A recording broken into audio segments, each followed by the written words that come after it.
Hi everyone, this is Grace from the Roselle Public Library.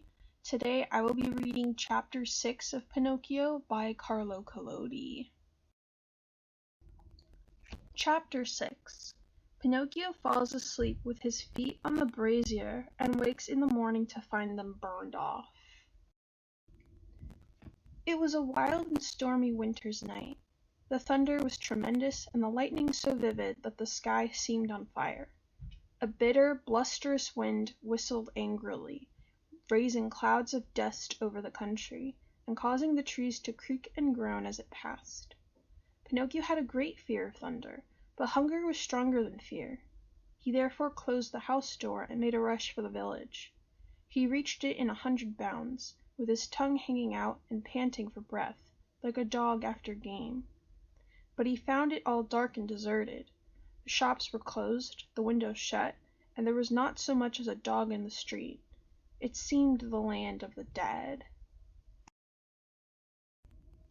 Pinocchio, urged by desperation and hunger, laid hold of the bell of a house and began to peal it with all his might, saying to himself, "That will bring somebody." And so it did. A little old man with a nightcap on his head appeared at a window and called to him angrily, "What do you want at such an hour? Would you be kind enough to give me a little bread?"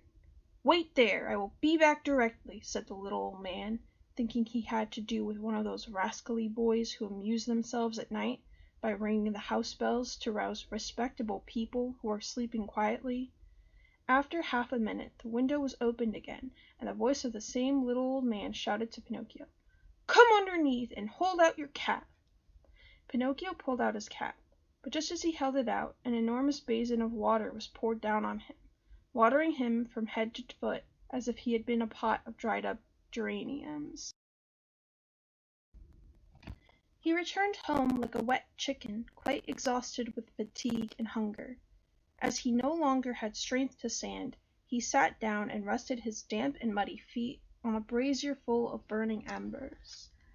Then he fell asleep, and while he slept his feet, which were wooden, took fire, and little by little they burned away and became cinders.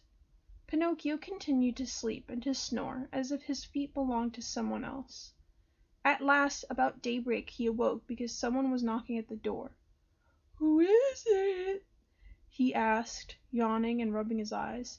"It is I," answered a voice, and the voice was Geppetto's voice.